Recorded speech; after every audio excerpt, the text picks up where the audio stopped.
Reagan Robertson here with Productive Dentist Academy. Get ready to join your favorite podcast hosts, Dr. Bruce B. Baird, Victoria Peterson, Dr. Chad Johnson, and myself, Reagan Robertson, at the nation's #1 dental business course that guarantees practice growth.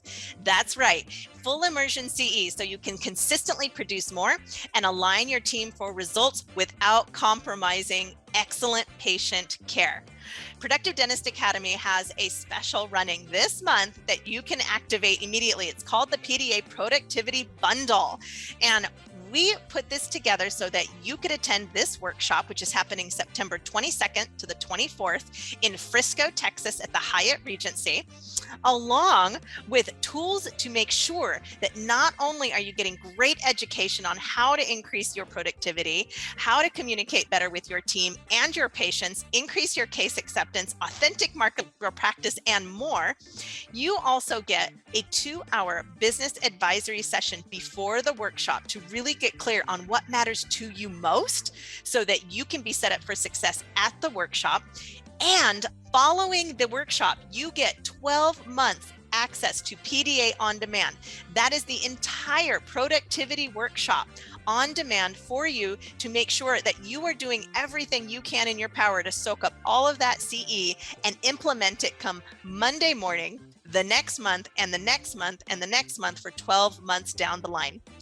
Registration is now open. The tuition cost is $2,195, which is ridiculous because it's regularly $5,528 for the productivity workshop attendance, 2-hour business advisory session, and 12 months access to PDA On Demand. Hop on over right now to www.productivedentist.com/workshop to grab your registration today. Again, that is www.productivedentist.com/workshop. If you cannot wait and you have to have it right now, email Brent, B-R-E-N-T, at productivedentist.com. That's Brent, B-R-E-N-T, at productivedentist.com, and we will save you a seat. I look forward to seeing you there. Welcome to Investment Grade Practices Podcast, where we believe private practice dentists deserve to get the lifestyle today while building an asset for tomorrow. Join your host, Victoria Peterson, to design the practice of your dreams and secure your financial independence. Let's get started. Welcome, everyone. This is Victoria Peterson, and I am joined by Kyle Francis. I am one of your biggest fans, Kyle. I am so glad that we discovered professional transition services. Thank you for joining me on Investment Grade Practices today. It's my pleasure. It's been great to get to know y'all as well. I've been in dentistry for a long time, been a consultant for a long time. I've worked with a lot of transition brokers and strategists. And I think in every field, there's the 95% that do it a certain way, whether you're a dentist or an accountant or a consultant. And then there's that breakout 5% that do things a little bit differently. And at the point that David Port and I reached out to you and started talking to you, we were seriously contemplating doing something foolish like creating our own transition program. And because the 95% just weren't providing that extra piece that you provided. And I'd love for you to share with our audience today, what is your philosophy about helping doctors? Help us understand who professional transition strategies are and your philosophy of doing business. Yeah, I'd love to. Well, if I can return the compliment, I feel the exact same way about consultants as well. Oh, I was going to say, are you the one that says consultants make value go down? Oh no, like it really is interesting. Like it is a 95-5 rule completely, and so it's flattering that you said that about my company, but I really do feel the same about y'all. So anyway, whenever we think about the right way of doing a transition, I think that that options are key, right? And that the doctors should understand those options sooner rather than later, right? I mean, it's a simple concept, just beginning with the end in mind, right? Which is, it's always better to have time on your side whenever you're contemplating these different things. And so whether it is bringing on a partner or bringing on an associate or bringing on a financial partner, right? Or potentially even considering, affiliation or partnership with the DSO.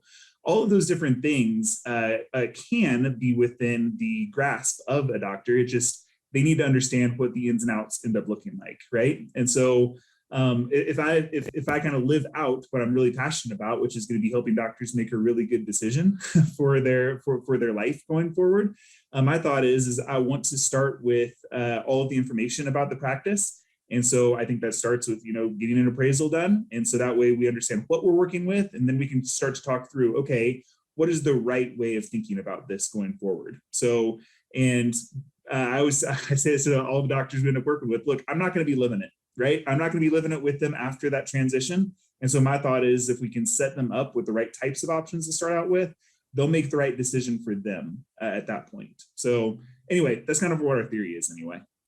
Well, I want to put a highlight on that. I see very few brokers who talk about options. What I hear, the mainstream narrative is, you're ready to sell your practice, I will find you a buyer. It's very transactional. It's very almost like real estate based mentality. And I've heard a lot of, and there are great, I'm not throwing anybody under the bus here. There are great transition specialists outside your company, but completely. You do things a little different. And this options is one.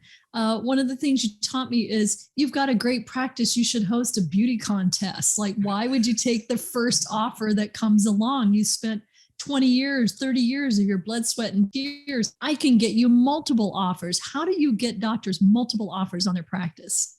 Yeah, well, so look, this is not a new concept, right? So consolidation has been happening for the last 15 years or so within the dental world, and really has heated up over the last 10, extremely heated up in the last 5. And if you think about it, the way that we've thought about transitions over the course of the last 15 years, to start out with, was going to be, originally, my very first deal, I had one option for that doctor, which is going to be, at some point or another, they're either going to sell all or part of their practice to another dentist, right? Not the worst thing in the world, by the way, right? That can be a good transition way, or a good way of thinking about transitions. However, with the advent of private equity investment into this space, essentially what it's done is it's opened up all sorts of different avenues for that doctor to consider. Yes, there are still individual options to consider, right? Whether you want to sell all or part of a practice to an individual, but you can sell all of a practice to a DSO. You might do a joint venture with them. You might want to have, take some chips off of the table and roll some equity in with them and go into an equity platform that ends up running a lot more smoothly, de-risking yourself at the exact same time, growing faster than what you can currently do. So I would also say competition has been driving this a fair amount as well. At this point, there are now more than 350 different DSOs out there. And what that means is going to be, there's, 350 different ways of skinning the cat, right? I typically think about groups and DSOs. I don't consider them good or bad. I essentially consider them a reflection of dentistry, right? I think that there are good and bad clinicians out there, and I think there are good and bad DSOs out there, right? And my goal is going to be that if I help doctors make a really good decision on which direction they want to go, hopefully the best DSOs end up winning, right? And that way we can, keep the doctor-patient relationship, at the chair side, rather than a numbers guy like me dictating those decisions for the doctors. So anyway, that's again, that's kind of what my thought is. But look, you asked me a specific question. How do we end up getting it? Part of it is competition, right? So understanding that if we put it out to all of the different groups and all the different individuals, that there will be a bidding process on it, right? Yeah. And it's the exact same thing as if somebody ends up sending you a letter to wanting to purchase your home. The chances are you're not going to be selling it for the top dollar if you just deal with that one individual person, right? Yeah.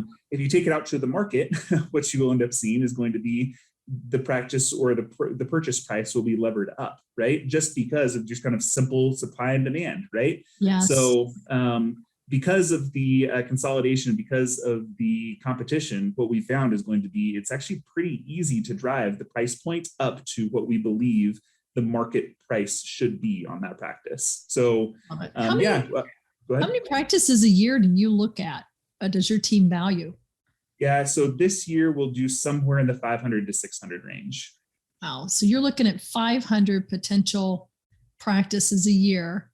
And how many do you take to market? And like some people just aren't ready, right? Sometimes you look at it and say, give this another year or two. Sometimes very much so. They're past their prime. Wow, you should have found me a year or two ago. Yep. So what do you think is when you hit that sweet spot and you go, wow, this is going to be really fruitful? What is the doctor doing to prepare, and how long? You said give yourself time. It's better to have time on your side. What does that mean?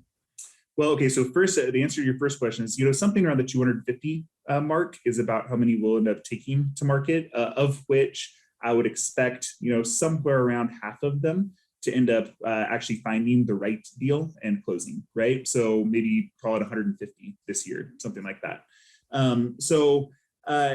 In terms of having time on your side, this is my thought process. At some point or another, I'm going to sell this company that I started, right? Whenever I do so, I'm very hopeful that I'll be able to listen to my own advice, have somebody take this business out to market, because there's this funny thing out there called founder syndrome. Are you familiar with that concept at all? Okay, yeah. So founder syndrome is kind of crazy. So I just lived it with my dad, who just sold his last company, right? And so, you start up something or you bought something, and it really kind of becomes kind of like a member of the family to you in a way, right? There's all these kind of emotional heartstring things that end up being ingrained in it. And it's really hard to see the forest through the trees whenever all those heartstrings kind of tied up in an economic decision. So what my thought is that one, we can kind of help see through those different emotions, and then we also are able to help them end up kind of looking at it, purely from a nuts and bolts standpoint, which is going to be, okay, we have this asset, right? Which is going to be, let's say you have $1 million or $2 million practice. That $1 million or $2 million practice, how is it operating right now, right? So do we have costs under control? Is it kind of humming the way that we want it to hum? And then we say, okay, does it make sense to evaluate what types of options you have in terms of a transaction, right?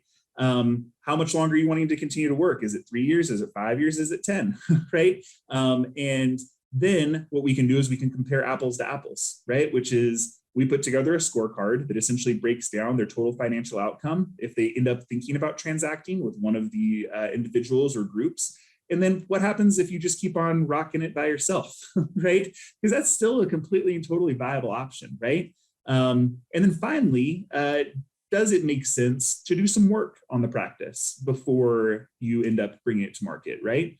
We end up having the conversation quite often that says, okay, well, your lab and supplies are out of control. Looks like your payroll is just as much so. If we end up bringing it to market, somebody is going to be giving you a lower offer than what you could get potentially in the next year or two if you do the work on the practice. Now, does that mean that you end up raising revenue in order to make it commensurate with the cost structure? Does that mean that you need to cut some costs?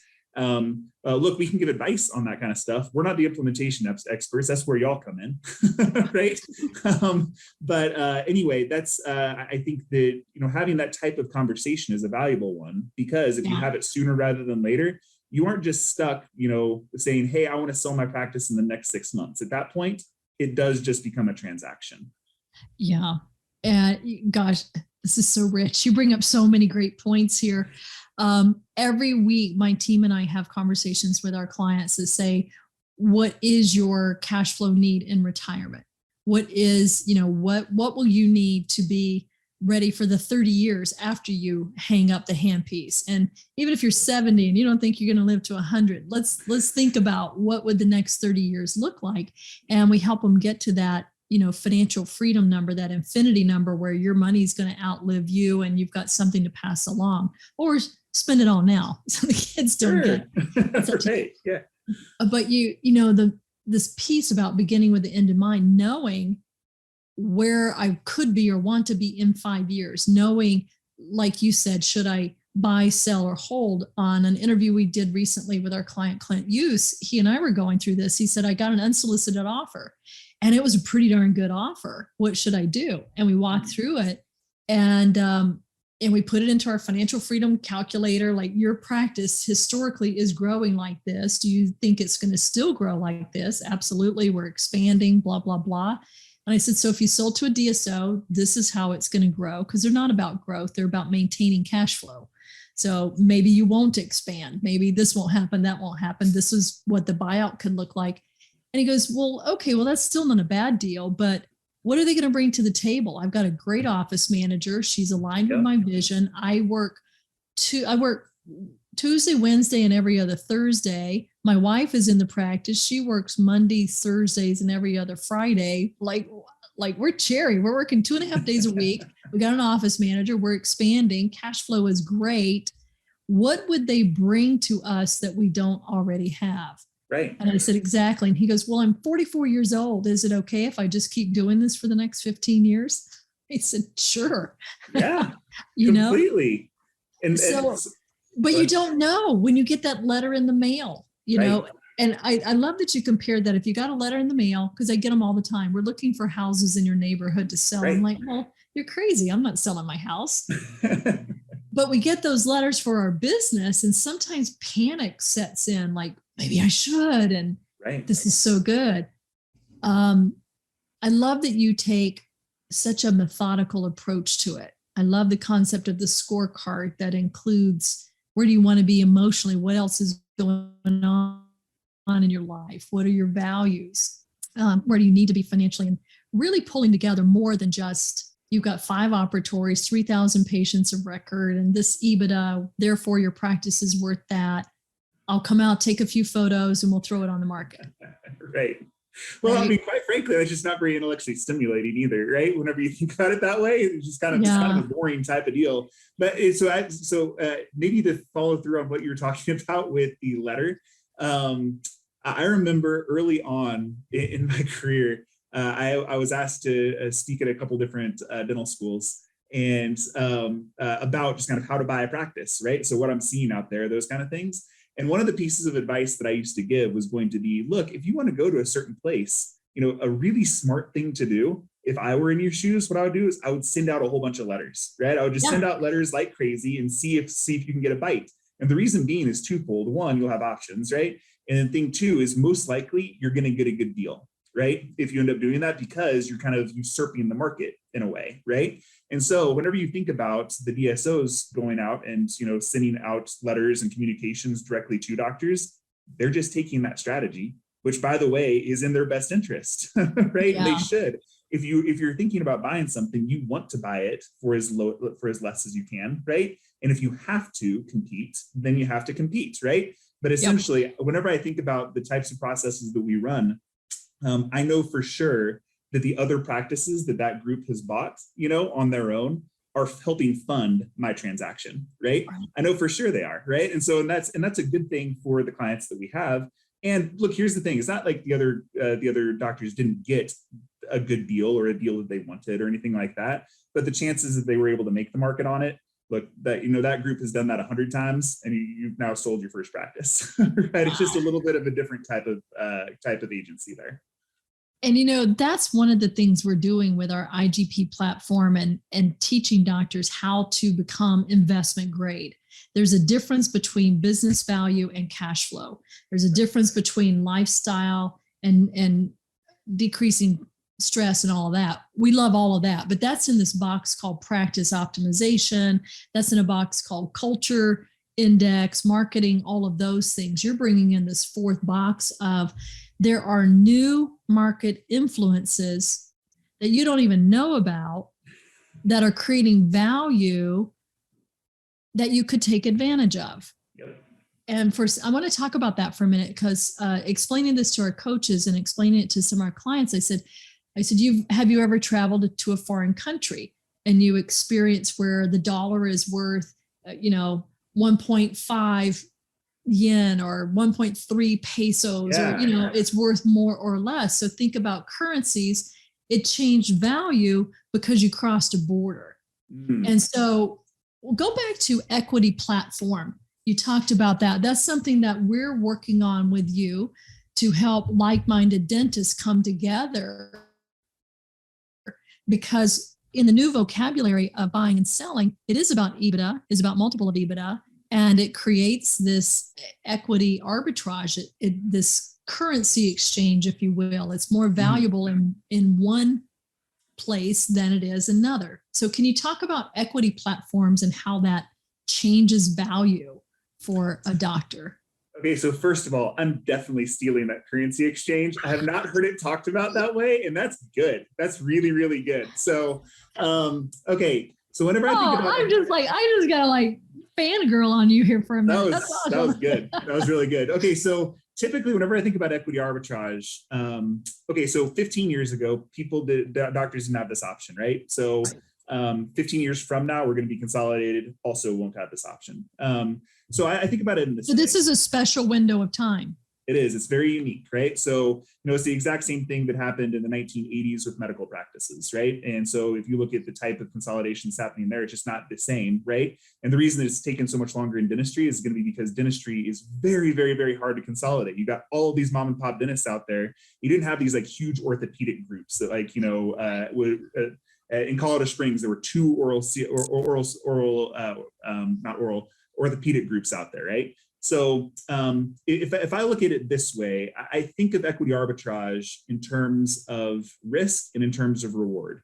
So from a risk standpoint, let's say that the practice is kind of like Apple stock, right? Apple stock grows really nicely, provides a really nice return for anybody who holds it.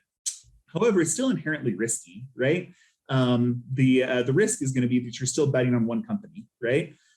So whenever you think about diversifying risk, you think about buying a mutual fund, right? A mutual fund is great, provides a nice return, however, typically not as high as the potential return of owning that singular stock, right?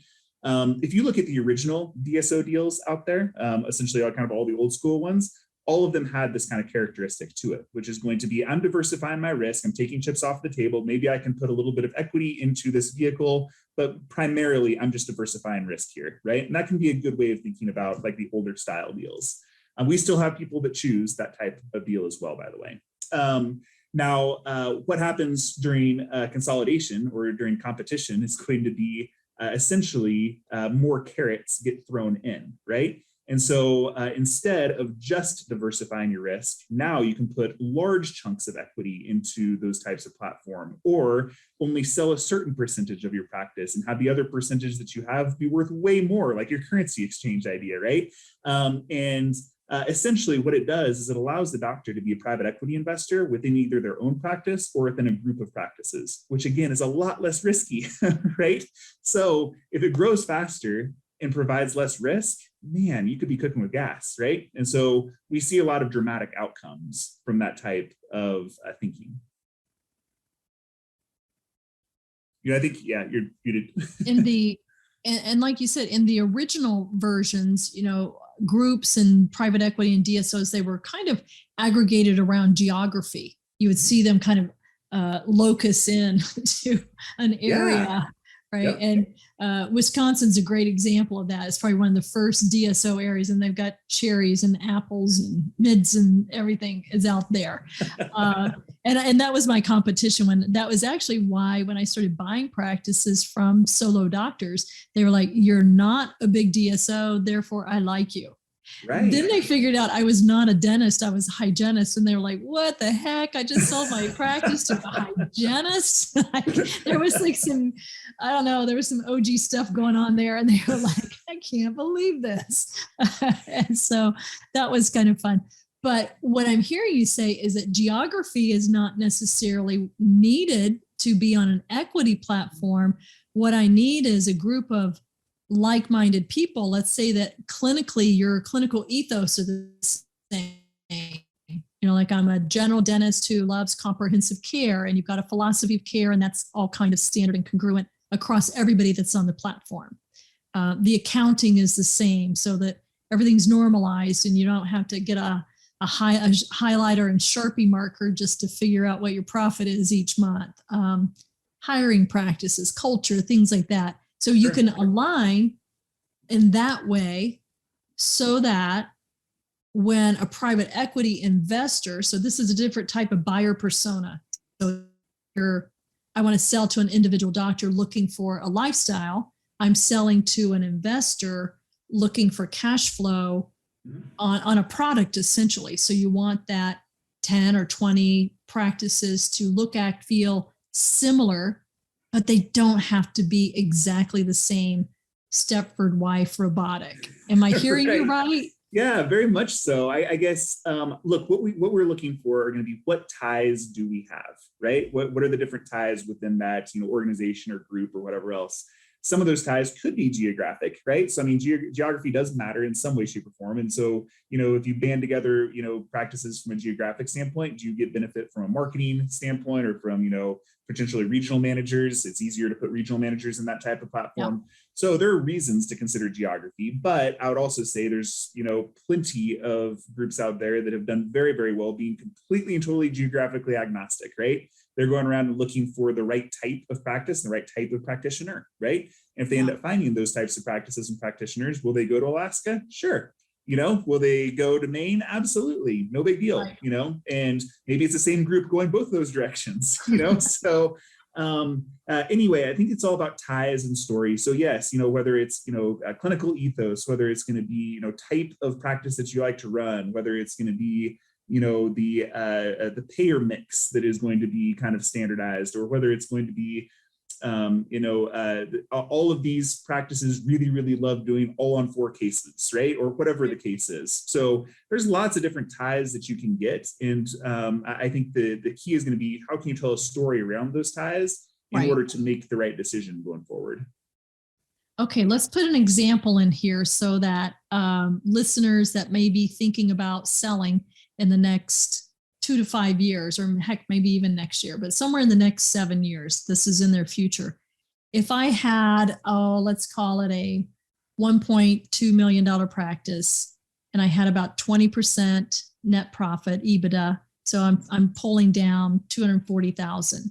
Yep. What might my practice be valued, just ballparking today? And I know I'm giving you only one data point. What would it be worth today compared to if that same practice came together with other like-minded and created an equity platform? Show us what equity arbitrage really means. Show us what this currency exchange really looks like.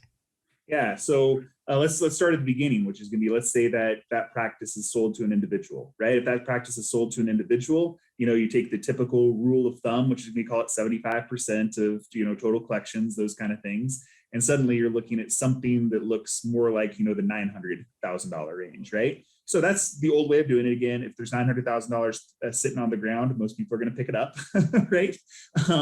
If you end up going with, what I would consider, a private equity backed group in some way, shape, or form, whether it's directly to private equity or to a private equity backed organization. Let's say you go directly with them, or maybe you hire a company like mine to take you out to market and to kind of show you what those options could look like. Typically we're going to be looking somewhere around, call it, 5-6 times type of deal, right? 6 times type of deal, $240,000 times 6, you end up looking at, call it like 1.4 million, something like that. Again, so if you look at the difference, that's an extra 500,000. I like that. Yeah, the delta there is nice, right? So I mean, like, we have a lot of folks that end up making those types of decisions, and it works out very, very nicely for them. Now, here's the thing, though: it's not just picking up the additional $500,000, $600,000. The real thing is going to be, what can you now do with that equity, right? So if you end up taking, call it $1 million off the table, and you still have $600,000 worth of practice value, what you can do is you can reinvest it in their platform, or potentially keep a percentage of your own practice, right? And now that percentage that you've kept, or that percentage that you've rolled forward, grows enormously faster than what you would experience otherwise. Typical equity platforms grow at something like 80% year on year, right? So over the course of a 5-year time horizon, it multiplies by 5. Take that $600,000, multiply it by 5, you have $3 million. Add to that the $1 million that you got day one. We've just taken your asset that was worth $900,000 in a different environment and changed it to an asset that's now worth $4 million, right? That's obviously an enormous deal. Now let's put it on steroids, right? So we put it on steroids. The way we do that is going to be, if we end up kind of maybe binding together like-minded dentists, right? And we end up bringing together, 10, 20, 30 practices simultaneously, it's worth way more to a private equity group. The reason being is they don't have to go around and pick off each one individually. It takes a lot of time, effort, and energy to do that. And time is the biggest thing. They only have use of those funds for like a 5-year time horizon. They need to be efficient with their time in order to make this work. So if you bind together like-minded practices, the total outcome can end up being, instead of like a 6 times deal to start out with, you can get a 9 or a 10 times deal to start out with. Now, again, what we did, you take that $240,000, let's call it times 10. So you now have $2.4 million that instead of 1.4. Instead of 1.4. Yep. So just because I said, Kyle, you and I get along, why don't we sell together or be on a similar platform together? That's all we have to do is say, I like you, you like me. We work together nicely. But you're not going to come and tell me what to do, and I'm not going to come and tell you what to do. But we're on the same platform together. You're working together. So there's value in the collaboration. There's value in the agreement of standardize. So you don't have to scale your individual practice 10 times. You join others and you scale together. There you go. Yep. And now the coolest part about this is going to be, let's say you take the exact same amount off the table day one, you take that $1 million off the table day one, you now have $1.4 million in that new equity platform, right? The new equity platform grows by 5 times, right? And suddenly you're looking at something that is going to be worth, $7 million over that same time horizon. You take that initial $1 million. So we now have an $8 million deal that essentially all we could have gotten before this consolidation event was going to be just under $1 million. So look, this is not a unicorn type of story. You've seen it a lot, right? 450 transactions under my belt. I've seen it a bunch. And so my thought is it worthwhile to at least consider? I think the answer is yes, right? And so does that mean that you end up choosing that way? No, absolutely not. One of my favorite stories, if you have a minute, is going to be we worked with a pediatric dentist in Georgia, really, really nice practice, $2.6 million and single provider. So he's hoofing it, right? He's going. And we had all sorts of really good offers from DSOs, right? And really, whenever he looked at everything, he's like, yeah, you know what? But that's not really what I want. I just want somebody to live life with, And so we ended up finding an individual doctor from Washington in order to move him across the country, and ended up buying into that practice at what we would consider a market rate. Now here's the thing: the guy who sold didn't make the wrong decision, right? He made the right decision, and he made the right decision for him. Now, were there more financially consequential type of things that he could have done? Absolutely, but that's not what he was looking for. So my thought is that again, if you have the full gamut to choose from, it'll make the right decision more apparent. I think that's paramount too, because we brought David Port, who's been a great friend of mine and Bruce's for many, many years. And in his PhD study and I think it's the only study that's out there right now, but he spent 6 years studying DSOs, consolidation. But the specific point of view is, what was the career satisfaction for young dentists going in as associates and for doctors who were selling into? And really, it came down to core value alignment. Are my values aligned with your values? And I think it's beyond justified that you say, I want to align with something that aligns with me. I want to preserve the legacy here. I want to have resources for the community that are ongoing in this particular way. And so money is not always that factor. But what I love about this so much, and if I heard you correctly, is that as a practitioner owner, I don't have to work any more days.